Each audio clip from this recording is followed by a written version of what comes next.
Récemment, tu as dû voir tes blablateurs de Formule 1 préférés évoquer les champions du monde qu'ils estiment le mieux dans l'histoire du sport. Après les avoir séquestrés pendant des semaines, je leur ai amicalement proposé de participer autour du projet qui avait pour thème les meilleurs champions du monde de l'histoire. Donc je leur ai fait du chantage et des menaces pour qu'ils m'envoient leur classement des 15 plus grands champions du monde de l'histoire selon eux, sans vraiment en dire plus. Évidemment, c'est très subjectif. Et très risqué, hein. Personnellement, je soupçonne Mick de vouloir se débarrasser de tous ses alter-ego pour régner seul en grand maître sur le YouTube F1. Auquel cas, bravo à toi Mick, parce que c'est finement joué, et nous, justement, on joue le jeu. Parce que la seule chose évidente, c'était qu'en posant cette question intrigante, vide de sens, j'allais confronter tout le monde à un paradoxe moral et éthique. Il est donc temps pour moi de vous révéler mon agenda. Dans un premier lieu, nous sommes dans cette période où la Formule 1 retrouve un intérêt inédit depuis des décennies. Eh bien, j'aime quand même rappeler que ce sport n'est pas juste une guerre d'ego entre ceux qui détestent Machin Stappen et ceux qui détestent Bidule Milton, ou encore, peut-être j'aurais plus dû dire les fans de l'un ou de l'autre. Donc voilà, en imposant un petit peu à tout le monde la contrainte de ne pouvoir choisir qu'entre les 30 champions du monde qui ne sont plus en activité, je voulais faire passer une vilaine idéologie. Oui, ça y est, Formule Blabla, c'est devenu politique. Cette idéologie, c'est que donc la F1, c'est 70 ans d'histoire avec plus de 770 participants à un Grand Prix de Formule 1. Donc on peut imaginer assez facilement que dans une telle masse, il existe quelques élus qui ont au minimum été aussi brillants que ceux en activité, et c'était peut-être l'occasion de les remettre en lumière. Vettel, Alonso, Hamilton, Verstappen, tout ça, on s'en fout, on en parle presque tous les jours. Alors les placer dans l'histoire du sport, c'est peut-être un peu délicat et hors de propos. Et d'ailleurs, je pense à Nico Rosberg, qui a un cas pratique assez incroyable, hein. Il était pratiquement la risée de la F1 quand Hamilton lui mettait des petites fessées. Et après qu'il ait quitté la Formule 1 et qu'on a vu le rapide Valtteri Bottas arriver chez Mercedes et apporter ses pantoufles et son journal à Lewis Hamilton, et progressivement, la cote de Rosberg, elle a remonté. Et enfin, dans un second temps, c'est aussi un prétexte, cette thématique, tant pour les plus fins passionnés spectateurs d'avoir l'occasion de rappeler quelques noms qui font brûler la passion de chacun, qu'une occasion pour les plus curieux néophytes de comprendre un héritage merveilleux. Et en demandant donc à quelques autres passionnés qui ont gagné le respect d'un vaste public grâce à leur beau travail. Je suis en train de lui balancer plein de fleurs avant que on l'insulte pendant 1 heure. Je me suis dit qu'il serait amusant de partager et confronter des visions différentes qui sont construites par un héritage de fans différents, qui ont tous eu un petit peu une manière différente d'apprécier la Formule 1 et de voir un petit peu comment ces visions, elles vont se confronter, mais quand même se rejoindre finalement pour décerner un petit peu ce top 10 en quelque sorte. Et donc pour ce faire, j'ai établi un barème, avec le top 15 de chacun, chaque position attribue des points, et voilà, c'est un mini championnat qu'on regardera à la fin, parce qu'il faut déjà que je présente la version finale qui est la mienne, c'est forcément le meilleur pour la fin. Dans les émissions ou articles de chacun, si vous avez pu les voir, vous voyez à quel point toutes mes victimes, tous mes amis cherchent à justifier que mais c'est impossible de comparer des mecs qui pilotaient littéralement pour leur survie la cigarette en bouche et le verre de vin rouge sur les genoux, et de les comparer à des athlètes transformés en des produits marketing qui ont domestiqué des machines qui roulent à 300 km/h et qui se prennent des vitesses en virage jamais vues dans l'histoire du sport. Tout le monde est d'accord sur ce point, mais pourtant personne ne semble vouloir convenir des critères, des meilleurs critères pour les départager. Et ça va être un petit peu la question marrante que chacun abordera à sa façon dans chacun de ces formats. Est-ce que c'est le talent, le charisme, l'héritage, les statistiques? Est-ce qu'il faut évaluer leur performance lors de leurs meilleures années, les années où ils ont été sacrés, ou juste sur l'ensemble de leur œuvre, donc toute leur carrière? C'est une grande question et c'est aussi tout l'intérêt de ce jeu.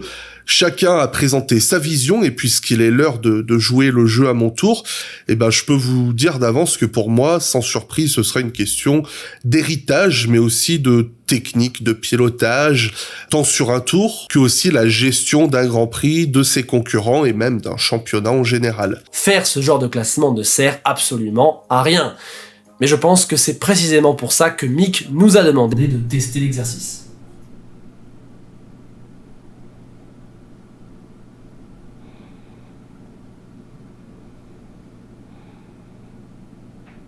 Alors on présente un top 10, mais j'ai quand même demandé un top 15 à tout le monde, histoire d'avoir une plus grande marge, pour les petits points, on sait jamais.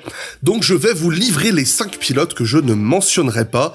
Aujourd'hui, j'ai décidé de ne pas vous parler de Alberto Ascari, premier double champion du monde de l'histoire, un temps considéré comme le meilleur pilote des années 50 après Fangio, et la seule chose qui peut nous empêcher de nous faire un avis plus prononcé est sa tragique disparition en 55, où il ne put se mesurer à la nouvelle génération des Collins, Hawthorne ou Moss qui ont suivi. Kimi Räikkönen, sa retraite est encore fraîche dans les mémoires et ses dernières saisons ont terni sa légende, mais rien n'empêche que pendant des années il fut un des plus incroyables de sa génération, caractérisé par sa vitesse sur un tour, ses talents de dépasseur et de défenseur, et sa légendaire gestion de course, le tout en vivant la Formule 1 comme une passion plutôt qu'une vocation, en gros un pilote des années 70 coincé dans les années 2000. Jochen Rindt, tué à son apogée en 1970, laissant une couronne mondiale sans champion en fin de saison, Rindt était considéré comme le futur Jim Clark, le futur Fangio, après des saisons à briller dans des machines inférieures et à obtenir des résultats sublimes. Nul ne peut savoir si son fort caractère l'aurait porté plus loin ou ralenti, car il se disait qu'il voulait quitter la F1 s'il gagnait un titre, mais j'aime le voir comme un des talents les plus gâchés de l'histoire de la F1.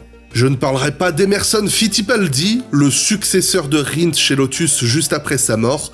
Il a été désigné immédiatement numéro 1 après seulement 3 départs en Formule 1 cette saison-là et il remporte sa première course dans la foulée. C'est dire double champion du monde, premier champion du monde McLaren, premier champion du monde brésilien, l'héritage d'Emerson aurait été bien plus gigantesque si ce n'était pas pour un caractère un peu capricieux et sa décision de quitter McLaren pour rejoindre l'écurie familiale en fond de gris assez tôt dans sa carrière. Graham Hill, dont une simple photographie est une gifle temporelle si forte qu'elle nous renvoie dans les années 60 à nous faire regretter que la mode des roues flaquettes a disparu. Si Hill n'était pas le plus talentueux, il incarnait ce mélange entre la soif de victoire et la passion de rouler, même une fois qu'il avait passé sa meilleure heure, où il passait ses dernières saisons à rouler en fond de gris dans sa propre équipe. J'ai pas peur de le dire, Graham Hill, c'est le Kimi Räikkönen des années 60-70. On va donc pas parler de tout ce beau monde, mais je ne pouvais pas ignorer, dans mon top 10, Jack Brabham.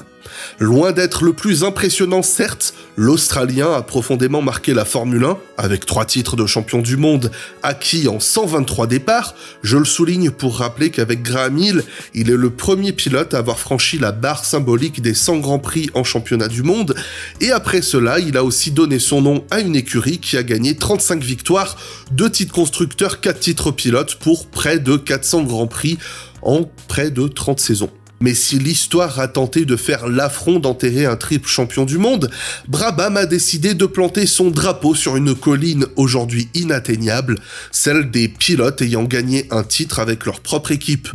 Dans l'après-guerre, nombre de pilotes avaient des compétences mécaniques et ingénieriques, mais rares étaient ceux qui mélangeaient cela avec leur talent en piste, et c'est ce qu'il a fait en gagnant coup sur coup avec Cooper en 59 et 60, et déjà le duo australo-britannique marque l'histoire en étant les premiers à gagner un championnat avec des monoplaces à moteur arrière qui vont rapidement devenir la norme.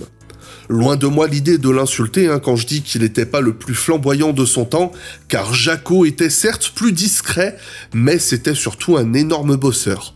Un énorme bosseur qui contribuait à ses victoires et sa traversée du désert au début des années 60 n'est due qu'à son ambition de lancer sa propre équipe et sa propre voiture qui monte très rapidement au fil des saisons avec lui derrière le volant et le talentueux américain Dan Gurney qui prend la première victoire de l'équipe. On l'oublie vite, mais les accomplissements et l'esprit créatif de Brabham en font pour moi un des 30 candidats dignes de figurer dans un top 10. Nelson Piquet, qui était vice-champion du monde pour sa seconde saison et titré pour sa troisième, était un des noms les plus excitants du début des années 80.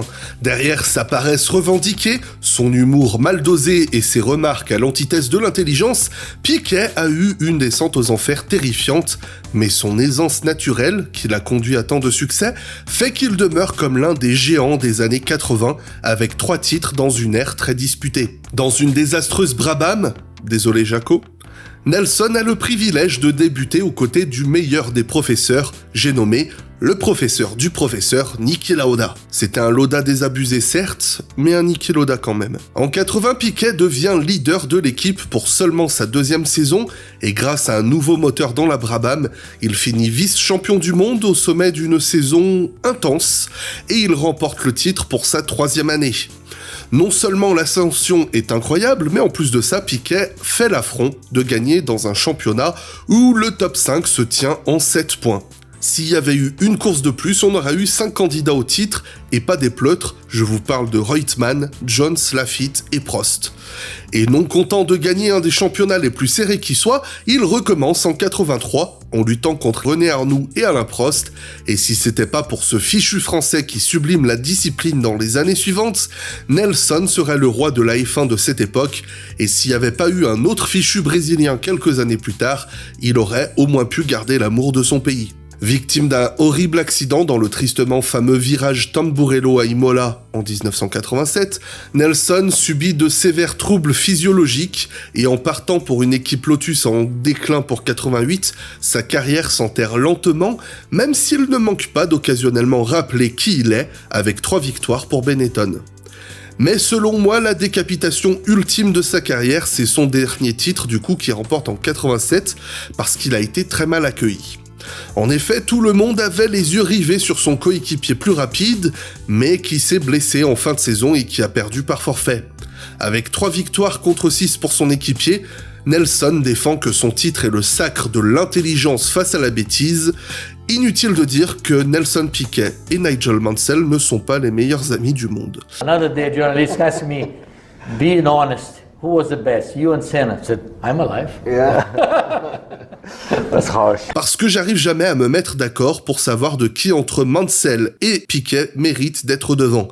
Mais de ces mythiques rivaux chez Williams en 86 et 87, j'accorde le point final au moustachu britannique uniquement parce que malgré son caractère sanglant, Mansell ne s'est jamais vraiment abaissé sur le terrain médiatique de Piquet qui disait, je cite, « Mansell cherche toujours la dispute, il est grossier et sa femme est moche. » Moi j'avoue que ça me fait beaucoup rire.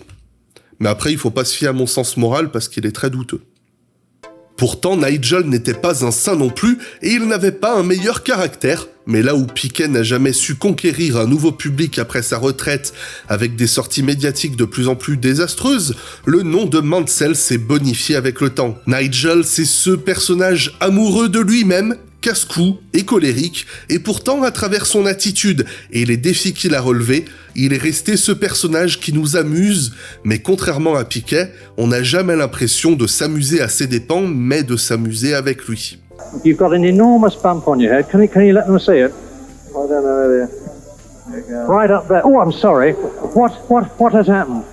Well, the race was okay. We got in the courtesy car to go to the podium, and the guy drove off when I was standing up to give my helmet to someone, and there's a low girder, and the girder hit me across the head at about, 5 to 10 miles an hour. Bref, on me traitera peut-être de fou de placer un pilote qui a seulement gagné un titre sans réelle concurrence en 92 dans mon top 10, mais en regardant de plus près sa carrière, eh bien, il peut sembler criminel que Le Mans n'ait qu'un seul titre. Oh certes, je n'aurais pas grand-chose à défendre face à ceux qui me rétorqueront qu'il n'avait pas la plus fine technique derrière le volant, que Prost a nettoyé ses chiottes avec sa moustache quand ils étaient équipiers, mais Mansell c'était un battant, le challenger ultime, constamment relégué au second plan, soit par ses équipes, soit par la poisse, soit par lui-même. Oui. Nigel, c'est pas juste un gars qui a attendu 12 ans pour son sacre, c'est aussi un des champions les plus poissards qui soit, et un talent qui a passé tant d'années à galérer qu'il pourrait presque donner de l'espoir au palmarès futur de Charles Leclerc. On dira contre lui qu'il était trop sauvage en piste, parfois à provoquer des accidents ou à se mettre dehors tout seul, et si ça joue totalement contre lui dans l'estime qu'on lui porte, j'ai déjà exprimé que je tiens à prendre en compte l'aura que transportait chaque champion, et de ce point de vue-là, il serait aberrant d'oublier la Mansellmania et toute la passion qui le suivait dans sa carrière en Formule 1.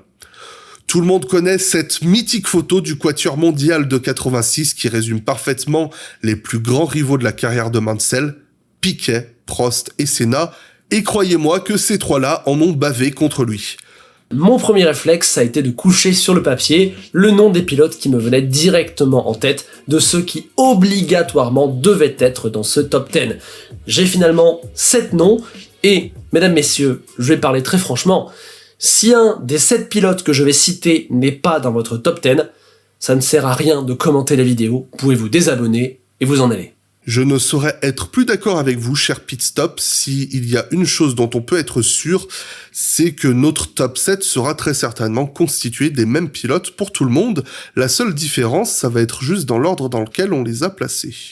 Et j'ouvre avec celui qui m'a introduit très jeune au mythe de l'histoire de la Formule 1 et qui porte une grande valeur sentimentale dans mon cœur de pierre.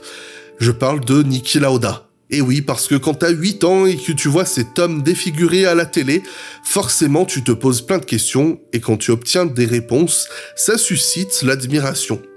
Indissociable de son crash en 76 et de son improbable retour 6 semaines plus tard, Niki Lauda est aussi et avant tout un triple champion qui a marqué son temps par son titanesque talent, et il est aussi le seul pilote à avoir réussi à gagner un titre en revenant de sa retraite.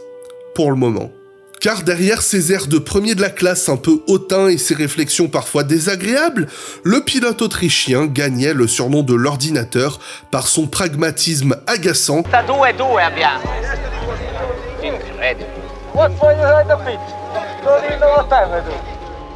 et sa lecture de course irritante. Les joueurs en ligne diront qu'au premier tour, il y a juste à laisser passer tout le monde et laisser tout le monde se foutre dehors.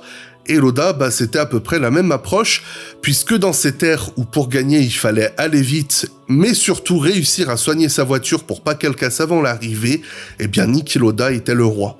Peu importe qui était en tête de la course, vous pouvez être sûr qu'il avait toujours un œil dans ses rétroviseurs, conscient que le casque rouge finirait par se montrer dans les derniers tours. Et par cette approche intelligente de la course, il était tout sauf un pilote particulièrement attendu lorsque Ferrari le recrutait en 74. Non seulement sa science a totalement relevé Ferrari et lui a permis de jouer le titre avant de souffrir de fiabilité, mais après cet échec, il domine consécutivement les saisons 75, 16 et 17, même si 76 ne lui donnera pas de titre à cause de son accident. Après 2 saisons dans une équipe Brabham de moins en moins performante, il prend sa retraite avant de revenir dans la renaissante équipe McLaren, et il gagne dès sa 3e course, et avec une machine de plus en plus puissante, il est de retour dans la lutte pour le titre face à Prost, et gagne son 3e titre pour l'écart le plus serré de l'histoire, un demi-point, et de même que pour la renaissance de Ferrari quelques années plus tôt, il est impossible de ne pas associer Lauda au retour gagnant de McLaren, tout comme son expertise de consultant dans le remaniement et la gestion gagnante de Mercedes. Lauda était un génie de la course, mais en termes de vitesse pure, il n'était pas nécessairement le plus réputé. Eh bien peut-être allons voir le pilote peut-être le plus réputé pour sa vitesse, Ayrton Senna. Très nombreux sont ceux qui vous diront que s'il n'y a qu'un seul nom à retenir de l'histoire, c'est le sien.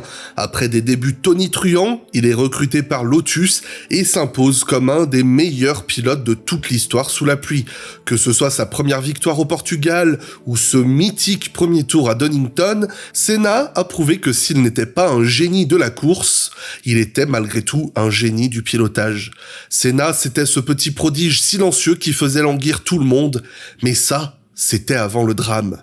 Ce drame, c'est sa saison au sommet chez McLaren en 88 qui lui offre son premier titre, et ce, face à celui qui était considéré comme le plus grand de son temps. La quête de perfection de Senna fait de lui un des pilotes les plus incroyables, capable d'enchaîner des tours de qualification pendant une course complète.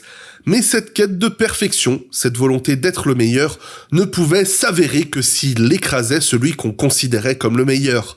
La rivalité entre Prost et lui en 89 a enflammé la passion de nombreux spectateurs et continuera en 90 jusqu'à ce crash lourd en représailles. Senna avait prouvé qu'il était une tête brûlée, mais à partir de là, c'était le début d'un nouveau Senna. En 91, fini les courses de qualification et les crashs, Ayrton pense comme son vieux rival et mène une campagne 91 irréprochable, mais hélas le déclin de McLaren et surtout sa disparition nous priveront de voir Senna dans sa phase la plus mature, réfléchie et moins agressive. Senna, c'était un de ces talents, comme on en voit très rarement, qui mérite sa place dans ce fameux top 7, mais c'est aujourd'hui difficile, pour moi du moins, de savoir si le mythe n'a pas dépassé le pilote. Quoi qu'il en soit, nul autre que Juan Manuel Fangio pensait que Senna serait le premier capable à battre son record de 5 titres. Il était très grand fan du pilote brésilien, ce qui était peut-être un petit peu moins le cas de Jackie Stewart. Le triple champion du monde écossais n'a jamais pu cautionner et apprécier les pilotes dangereux, mais difficile de lui le reprocher quand on connaît sa dramatique carrière. Il m'est difficile de dissocier l'audace de Sir Jackie entre leur approche très professionnelle de la course et leur gestion aussi irréprochable pour l'un que pour l'autre. Mais Jackie a ce petit truc en plus. Certains diront que c'est les roues flaquettes. Moi, je dirais que c'est la casquette. Ou alors simplement une vitesse de pointe bien plus impressionnante que Niki, car au final, il était presque un genre d'hybride entre l'intelligence de Lauda et le talent inné de Senna. Si Ayrton était un maître sous la pluie, je suis persuadé qu'il s'inclinerait devant la prestation monumentale de Jackie sur le vieux Nordschleife en 68, où il gagne avec 4 minutes d'avance devant Graham Hill et Jochen Rindt, excusez du peu, dans des conditions cataclysmiques à faire rougir le non-Grand Prix de Belgique 2021. Il est certes difficile de lutter face à Ayrton Senna en termes d'aura, mais de l'âge d'or de la Formule 1 qui me fascine tant, Stewart en est indiscutablement le roi. Cette ère des F1 3 litres avec des machines incroyables à regarder, qui incarne la transition entre la Formule 1 d'avant et la Formule 1 de maintenant, est aussi incarnée en Jackie Stewart, ce fils de mécanicien, gravement dyslexique au point de même pas pouvoir écrire son propre nom, jugé de bon à rien par tous ses professeurs, devenu triple champion du monde et une icône de son temps, trouvant le parfait équilibre entre la bonne gestion de son image publique et son professionnalisme. Jackie Stewart était en avance sur son temps et il faudra peut-être attendre Schumacher avant que l'on arrive à redéfinir la norme de ce qu'est un pilote de F1. La maladie dégénérative de sa femme et le Covid l'ont éloigné des paddocks, mais il y a encore quelques années, Stewart restait une figure indétachable de la Formule 1 et toujours très prisé par les sponsors. Comme le recommandent les amis de la roue libre dans leurs vidéos, regardez le film Weekend of a Champion et vous comprendrez à quel point Jackie Stewart était la star de la Formule 1 de cette époque et aussi à quel point il gérait cela à la perfection. Et inutile que je mentionne son immense travail pour la sécurité du sport qui colle parfaitement à cette image de pionnier de la F1 moderne. Car comme je le disais, Jackie, c'est une carrière tragique. Et c'est aussi une époque très particulière, des années 66 au milieu des années 70. Si vous restiez en Formule 1 sur une période de 5 ans, vous avez statistiquement 2 chances sur 3 de mourir. Et justement, dans cette époque, il y a eu de nombreuses tragédies, de nombreux pilotes très talentueux qui ont perdu la vie, ou simplement, comme Jackie, des pilotes qui sont devenus blasés par le sport. Je pense peut-être aussi à Fittipaldi. Jackie a vu son idole Jim Clark mourir, il a vu son meilleur ami Jochen Rindt mourir en 70, et vraiment après ce drame de 70, quelque chose s'est peut-être cassé en Jackie. Il domine malgré tout en 71, mais en 72 on sent qu'il était plus vraiment là, et en 73 il gagne presque par défaut, par expérience, par le fait qu'il avait la meilleure voiture au sein de son équipe Tyrrell, mais aussi parce que la concurrence en face était un petit peu plus brouillonne que lui. Instead of coming in here and getting the power on here, you get the power on here. You know, don't jab the brakes, because if you jab the brakes, if the suspension goes down, the whole car changes its character. Be nice to it. touch the brakes, allow the car to stay as level as possible. Then you allow them to go into the corner with the power on way back here. And if you do these sort of things, you're doing it with gentleness, you're being kind to your motor car, it's been kind to you.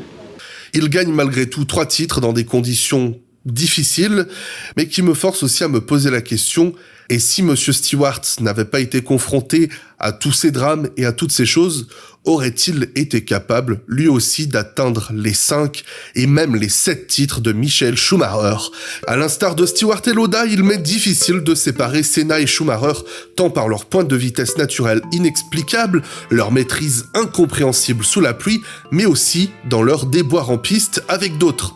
Et si Schumacher gagne sur le point du plus grand nombre de controverses au championnat mondial, je place Schumi un peu plus haut pour sa réussite titanesque avec 2 constructeurs très différents où il a joué un rôle bien plus grand que celui d'un simple pilote et a totalement redéfini les normes comme Stewart l'avait fait un petit peu plus tôt. Son mauvais comportement en piste et les suspicions de triche de Benetton a clairement retourné le paddock et la FIA contre lui en 94 lorsqu'il subira plusieurs disqualifications et tout cela mènera un final controversé à Adélaïde, mais en 95, nulle polémique et Schumacher l'emporte à la loyale avec un pilotage irréprochable face à un duo Hill-Williams qui ne serait pas sans rappeler le duo Leclerc-Ferrari en 2022 à jeter des points par la fenêtre. Son départ pour Ferrari en 96 était pour beaucoup un suicide professionnel, mais avec une équipe redoutable derrière lui qui l'a suivi de Benetton à Ferrari, il a démontré qu'il est aussi capable d'éblouir l'univers dans des machines inférieures, comme en 96, 17 et 18, et après sa blessure en 99, il revient plus fort que jamais en 2000, offrant une lutte sublime face au McLaren et remporte un nombre record de 5 titres consécutifs. Avec Ferrari, il impose un standard de professionnalisme rare pour l'époque, par l'exploitation des essais privés sur la piste de Fiorano et en réussissant à s'intégrer comme un membre à part entière de l'équipe, à ne jamais se placer au-dessus de qui que ce soit, il gagne l'admiration et le respect de chaque ingénieur et mécanicien qui lui rend l'appareil en donnant son meilleur pour lui offrir la meilleure voiture, les meilleurs réglages et les meilleurs arrêts au stand. Parler d'hégémonie est approprié, mais tout mettre au crédit de la machine serait insultant pour sa saison 2001 où il gagne grâce au manque de tonus de ses rivaux et 2003 où il l'emporte in extremis dans une saison chaotique. Et si on efface de nos mémoires son petit comeback avec Mercedes, gardons à l'esprit son dernier Grand Prix au Brésil en 2006, qui figure parmi les plus incroyables remontées de l'histoire. Le nom d'Alain Prost est gravé dans la Formule 1 à jamais. Le seul problème, c'est qu'il n'est pas gravé correctement. Au lieu que ce soit gravé Alain Prost, il est gravé Prost-Senna. À jamais, à l'instar du Brésilien, l'histoire est incapable de se rappeler d'Alain Prost seul. Parler d'Alain Prost sans évoquer Ayrton Senna, c'est comme parler de Niki Lauda sans mentionner son accident.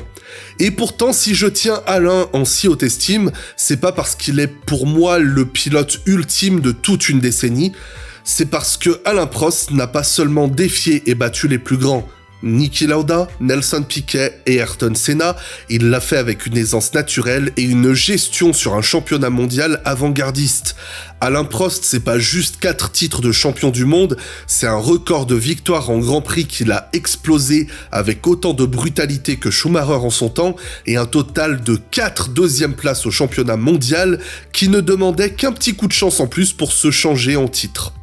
Alain Prost, c'est 13 saisons en F1 et 10 participations à la lutte mondiale et se montrant à chaque fois comme l'un des meilleurs pilotes de l'ère des Formule 1 à effet de sol, des F1 Turbo et des F1 Atmos, et son dernier titre est acquis dans une Formule 1 totalement différente de celle dans laquelle il a gagné son premier titre. Ses débuts en 80 démontraient une pointe de vitesse phénoménale, mais une tendance au crash couplée à une grande gueule qui lui a valu de perdre sa place.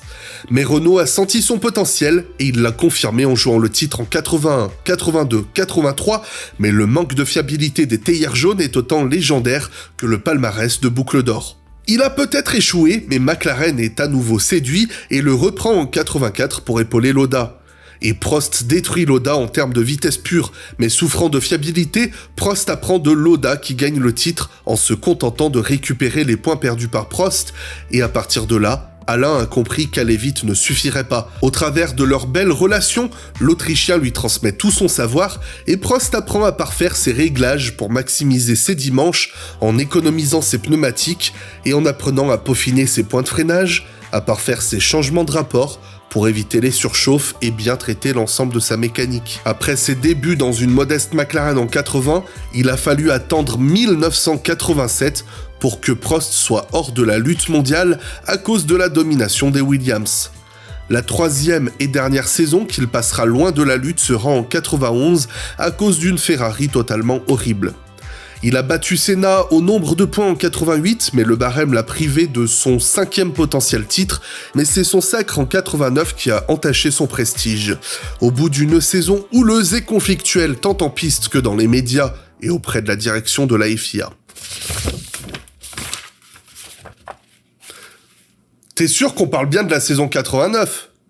En 90, il ramène Ferrari dans la lutte mondiale pour le titre pilote pour la première fois depuis 82, mais son incapacité à survivre à l'attentat de Suzuka lui vaut une nouvelle défaite. Son sacre en 93 est au terme d'une saison dominante très mal accueillie.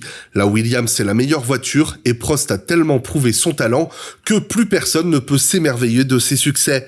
Il quitte la Formule 1 désabusé avec un monde qui se rappellera plus de ses mauvaises heures que du fait qu'il était l'incarnation parfaite du mélange de la vitesse pure et de la constance. Et en plus de ça, il est de la région stéphanoise comme moi, donc je lui donne un point bonus.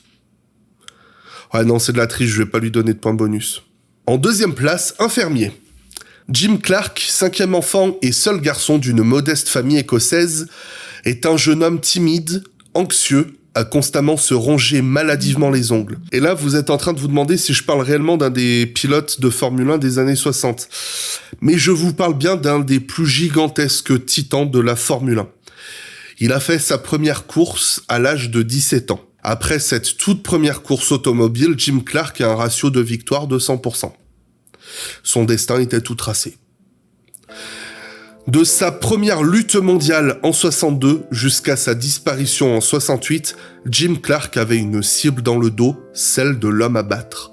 Simplement parce que même s'il perdait à la fiabilité dans la dernière course face à Graham Hill, tout le monde avait vu l'incroyable talent du pilote écossais qui prenait 6 pôles en 9 courses.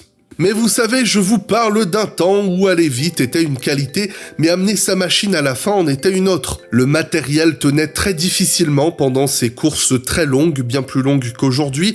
Il n'y avait pas de matériel fait pour tenir avec des centaines de capteurs et des ingénieurs qui surveillent la voiture à distance. Donc on pouvait peut-être se dire que Jimmy manquait d'intelligence de course, contrairement à ses rivaux. La réalité, c'est que les Lotus étaient aussi expérimentales que défaillantes, et elles étaient très expérimentales. Il démarre en 1960 avec cette même équipe Lotus et il complète ses 72 Grands Prix en championnat avec la même équipe et il y connaît aussi 28 abandons. J'ai évité de donner trop de chiffres aujourd'hui, mais je dois faire une exception parce que le meilleur superlatif qu'on puisse donner au talent de Clark, c'est de balancer les chiffres. Et en plus de ça, il n'y a pas que la F1 dans le monde. Donc accrochez-vous parce que j'ai besoin que vous saisissiez l'ampleur de la chose. On dit qu'en 1965, Jim Clark a atteint le pic de sa trop courte carrière. Il gagne 6 courses de Formule 1 et le titre de champion du monde. Il gagne 5 des 8 épreuves des Tasman Series, un championnat très réputé avec beaucoup de Formule 1 et de pilotes de Formule 1. Sur ses 6 participations en championnat de tourisme britannique, il gagne 3 courses. Sur les 8 courses de Formule 2 auxquelles il prend part, il en gagne 4. Et entre autres, il gagne aussi les 500 miles d'Indianapolis pour la 2e fois. En un an, dans le monde entier, toute compétition, tout championnat confondu, Jim Clark a gagné 21 courses sur 34 participations. En 66 et 67, Lotus souffre beaucoup avec le passage au moteur 3 litres, avec son motoriste BRM très en difficulté, mais 68 promet d'être son année avec une victoire pour la première manche en Afrique du Sud. Mais entre cette épreuve et le Grand Prix d'Espagne, Jim Clark meurt dans une course de Formule 2 à cause d'une défaillance mécanique. Sur 72 Grands Prix, il a fait 32 podiums, 6 fois 3e, 1 fois 2e et 25 fois 1er. Et sur ces 28 abandons, c'est 2 accidents. Donc les 26 autres fois, c'était pas vraiment de sa faute.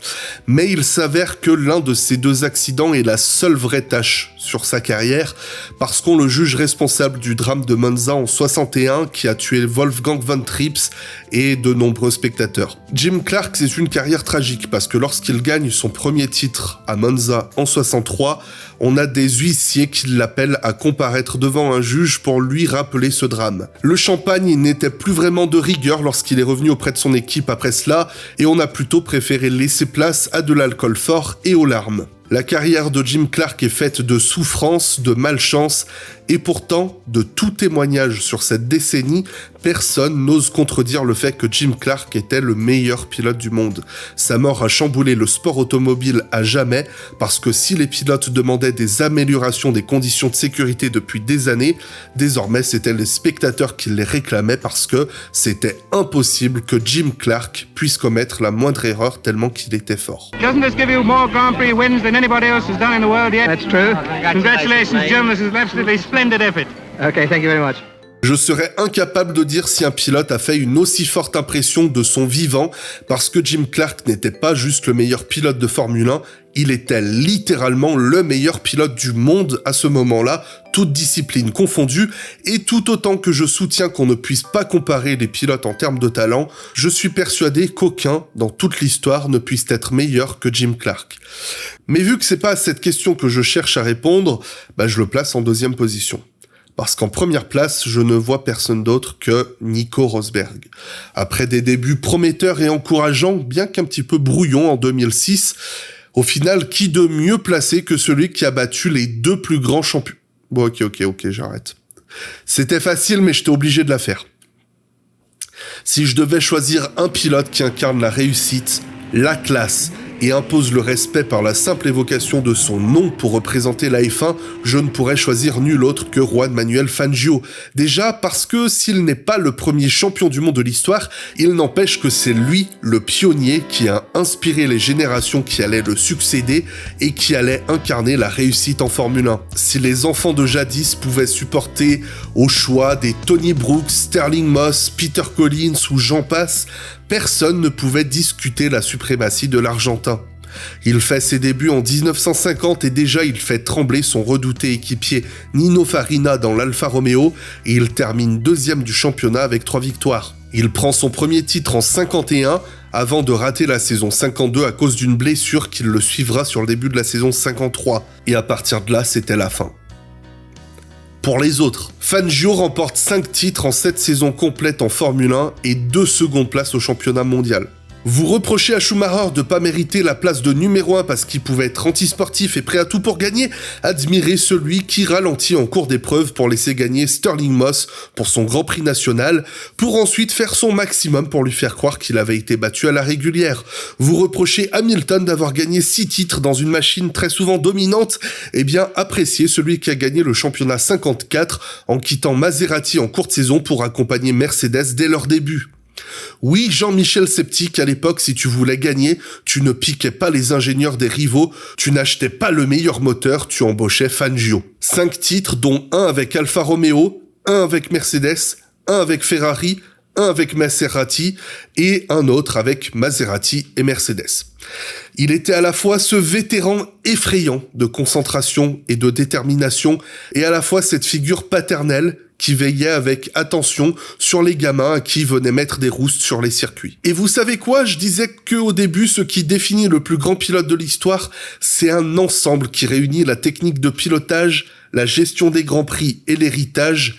Et en étant le numéro 1 de l'histoire pendant plus de 50 ans, je suis incapable de voir un pilote qui a gagné au cours de ces 20 dernières années prendre sa place, puisque ces 20 dernières années sont marquées par des dominations d'un seul constructeur à la fois. Fangio, c'est pas juste un champion d'un temps que les moins de 65 ans ne peuvent pas connaître, c'est pas juste un des plus grands champions de l'histoire, c'est la légende parfaite dont les succès ne seront certainement jamais répliqués, qui a gagné le respect tant de ses contemporains que de ses successeurs et par extension de simples passionnés comme moi qui admirent son héritage plus de 60 ans après son dernier titre. Et je ne vais pas vous faire languir davantage car il semble que mes compères sont majoritairement d'accord pour placer Jean Manu en numéro 1. Pourtant, ce n'est pas lui qui va nécessairement marquer le plus de points. On va passer tout ça en revue, mais déjà juste quelques informations. On a été 4 sur 8 à placer Fangio en première place, Schumacher à 2 premières places, et on a 2 punks parmi nous qui ont placé chacun soit Clark, soit Senna en première place. Et aussi pour info, on constatera qu'il y a eu seulement 7 pilotes qui ont été retenus au moins une fois dans le top 5, et ce sont ces 7 pilotes qui composent le top 7, donc on va faire un petit tour sur les classements de chacun. Alors je vais commencer par les ordres de réception. Tout d'abord, Monsieur le Circuit a mis justement Fangio en premier devant Schumacher, Alain Prost est 3e devant Jim Clark et Ayrton Senna. Je vous laisse lire le reste, je regardais que le top 5. Antoine du Pit Stop a placé quant à lui Michael Schumacher en première place devant Jim Clark, Alain Prost, Ayrton Senna et Niki Lauda. Roue libre Damien nous a mis Schumacher premier devant Fangio, Prost, Stewart et Senna. Et quant à Olivier, la seconde tête de leader de la roue libre, il a placé Ayrton Senna en première place devant Schumacher, Prost, Fangio et Jim Clark qui concluent le top 5. La rédaction de Multi 21 a placé Fangio en première place devant Clark, Prost, Senna et Schumacher en 5e place. Jérémy de F1 à la loupe nous a placé Fangio en première place devant Schumacher, Lauda 3e, Clark 4e, Prost 5e. Et enfin, Sir Michael Duforest a placé Jim Clark en numéro 1 devant Alain Prost, Schumacher, Senna et Graham Hill en 5e place. Et grâce à la magie des tableurs Google, enfin des mathématiques quoi, c'est Alberto Ascari qui est calculé comme première entrée dans le top 10. Il est précédé par Jack Brabham, Graham Hill. On retrouve notre fameux top 7 avec Jackie Stewart à 79 points. On voit déjà un petit peu l'écart avec Hill derrière. Niki Lauda le précède d'un petit peu plus loin. Et ensuite, on a un top 5 lunaire avec Ayrton Senna à 126 points. Juste derrière, Jim Clark à 141, c'était assez serré avec Alain Prost à 145. Juan Manuel Fangio est à 155 en deuxième place et Michael Schumacher bien loin au final avec 171. J'admets que j'ai eu 2-3 surprises en regardant les classements un petit peu de tout le monde. Je dis 2-3 surprises parce que globalement j'ai l'impression que il y a eu un peu un consensus qui s'est dessiné assez facilement au final, mais on constate un petit peu, en regardant un petit peu les classements en détail, on voit que la plus grosse frontière qui a fait un petit peu les grosses différences, c'est la manière dont je pense l'histoire est perçue. D'un côté, j'ai l'impression que certains voient de la grandeur dans ceux qui ont réussi des exploits dont on parle encore aujourd'hui, mais aussi qui arrivent volontiers à admirer ce qui a été accompli par les champions de ces 20-30 dernières années. Moi, je me classerai un petit peu plus dans cette catégorie. Je fais partie de ceux qui ont mis Fangio, Clark dans le top 2.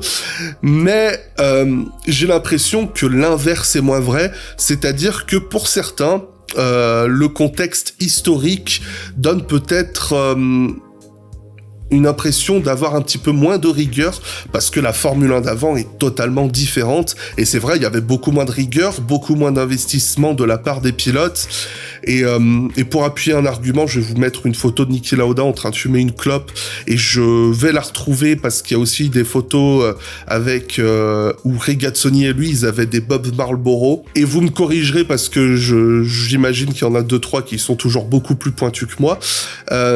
Mais il me semble que le dernier pilote que j'ai vu avec une clope dans un paddock, c'était Keke Rosberg qui a pris sa retraite en 86.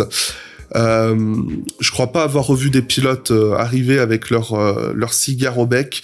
Donc voilà, là en plus on correspond à peu près à l'époque Prost, Senna, tout ça, c'est vraiment là les 20-30 dernières années, un petit peu le nouvel âge d'or de la Formule 1 en quelque sorte, et qui a vraiment marqué la séparation entre la Formule 1 un petit peu à l'ancienne et la F1 plus moderne. Donc ces deux visions qui se sont confrontées, mais comme on le voit dans l'ensemble, on retrouve globalement les mêmes 7 plus grands, Schumacher, Fangio, Clark, Prost, Senna, Lauda et Stewart. Une ultime fois, je vais remercier grandement le circuit, le pit stop, Roue Libre F1 pour leurs vidéos, Multi21 pour leur article et la participation de F1 à la loupe et Michael Duforest, aka le paddock sur YouTube, qui ne manque que de journées infiniment beaucoup plus longues et beaucoup plus d'énergie pour défendre leur point de vue en vidéo à leur tour. Mais bon voilà, si jamais elles arrivent à posteriori, je les ajouterai dans la playlist que vous trouverez en description et que je vais mettre en première page de la chaîne pour le moment. J'ai jamais vraiment cru que les commentaires servaient à quoi que ce soit pour le référencement sur YouTube. De toute façon, pour moi, le référencement, c'est juste un mythe. Mais on va pas prendre de risques. Ramène-le en commentaire. Dis ce que t'as pensé de cette expérience. Comment tu vois les choses. Enfin, je sais pas, dis des trucs. J'en sais rien, fais ce que tu veux. Des gros bisous. Merci d'avoir été là. Merci à tout le monde d'avoir participé. Et pas merci aux autres. Bye bye. Pardon, je précise, quand je dis pas les autres, ça ne s'adresse pas à ceux qui m'ont dit Mick, tu m'embêtes, c'est trop compliqué, j'aurai jamais le temps de faire ta connerie. Quoique si, peut-être un peu en fait.